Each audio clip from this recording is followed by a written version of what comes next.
US, EU to send new weapons package for Ukraine. Biden and Trump have both won enough delegates to secure nominations. Opening of the exhibition, following in the footsteps of General. Hello everyone, you are watching today's news on NTV channel. My name is Đăng. Let's get started. The Biden administration announced on Tuesday that the United States will send a new military aid package for Ukraine worth 300 million USD, the first new aid package for the country since funding ran out in late December. The aid package were announced as the European Union countries are close to a deal on military aid fund for Ukraine that could pave the way for an injection of 5 billion euros. U.S. National Security Advisor Jake Sullivan said the funding was coming from unanticipated cost savings from Pentagon contracts and would be used for artillery rounds and munitions for high-mobility artillery rocket systems, HIMARS, to keep Ukraine's guns firing for a short period. U.S. officials have also looked at options for seizing some $285 billion in Russian assets immobilized in 2022 and using the money to pay for Ukraine weaponry. Meanwhile, European Union, EU, member countries are about to reach an agreement on military aid funds for Ukraine, paving the way for 5 billion euros in aid to Kiev. If there are no last-minute hiccups, the deal will be approved by ambassadors from the 27 EU member states at a meeting in Brussels today. U.S. President Joe Biden and former President Donald Trump have won enough votes to become candidates in 2024 U.S.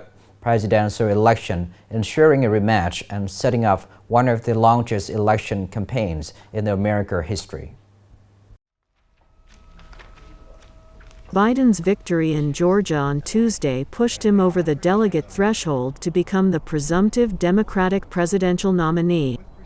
Biden will be formally named the party's nominee this August at the Democratic National Convention in Chicago. Meanwhile, former President Donald Trump have earned enough delegates to win their party's presidential nominations with support of 1,228 delegates, exceeding the threshold of 1,215 votes needed.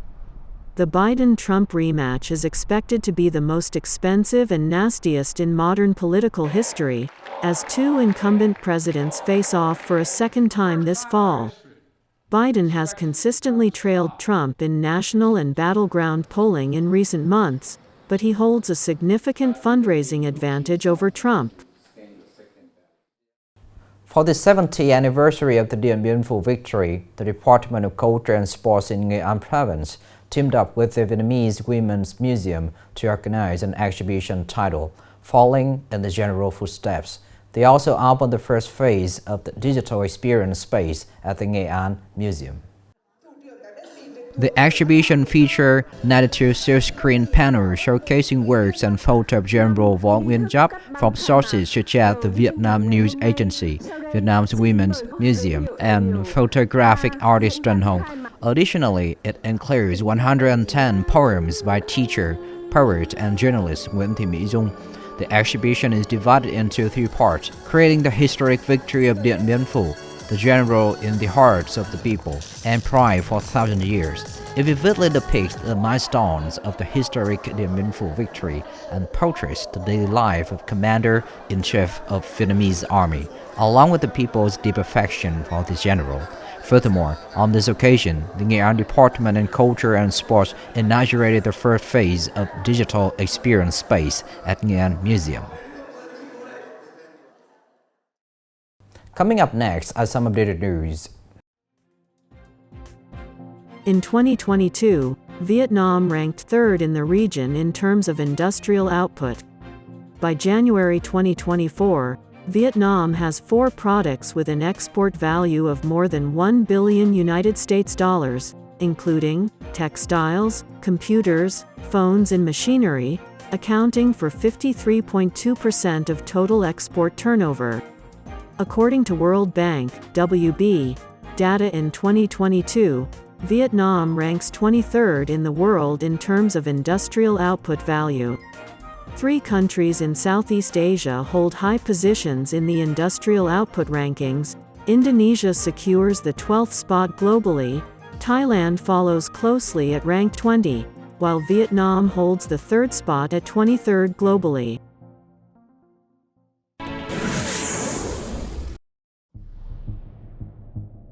In 2024, according to the approved plan, the Ministry of Finance continues to inspect 6 insurance enterprises. In particular, an inspection will be conducted on the implementation of insurance sales through credit institutions and foreign bank branches for 2 life insurance enterprises, including Marae Asset Prevoit Life Insurance Company Limited, Cathay Life Vietnam Insurance Company Limited. Through inspection, violations were detected and handled, such as violations in promulgating processes and regulations, violations of product fee schedule compliance, insurance agents do not comply with company regulations and legal regulations. The inspector recommended financial settlement of a total amount of 21,000 billion Vietnamese dongs.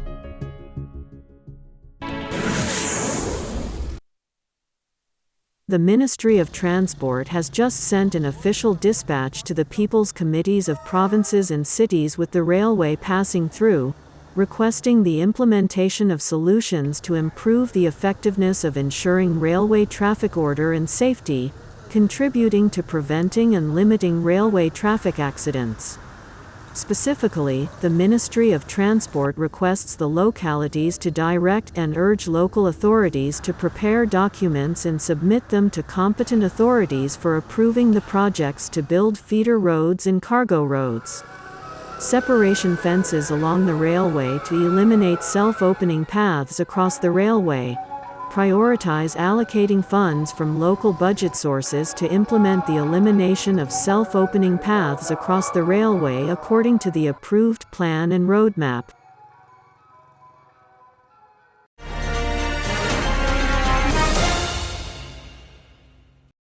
Since the law on implementing grassroots democracy came into effect on July 1, 2023, numerous units and businesses in the province have embraced and innovated activities, ensuring job security for workers.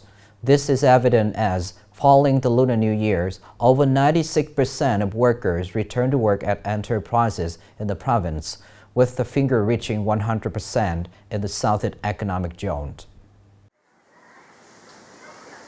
Determining that to retain workers, in addition to earning income, democratic regulations must be well implemented. Listening, understanding and sharing with employees is always paid much attention in the development of content, regulations and collective labor agreements.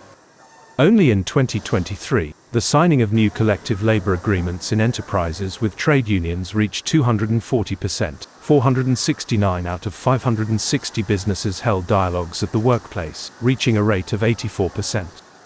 Despite many difficulties, many businesses have still complied with the labor law, meeting the thoughts and aspirations of workers. I have worked in many places, but I see that this company's policies are fully and promptly implemented, and workers learn a civilized style.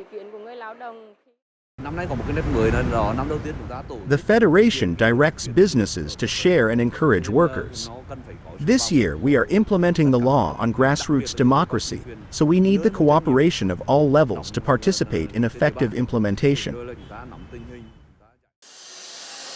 Nghệ An currently has nearly 15,000 operating businesses with over 325,000 workers, of which over 33,000 workers work in the industrial park. As the law on grassroots democracy has taken effect, especially when many businesses are investing heavily in the province and need a large human, building harmonious labor relationships, ensuring legal rights and interests for workers is something that businesses need to comply with to avoid conflicts, and this is also a way to retain workers to increase productivity and production. This is the end of the show today. Thank you for watching.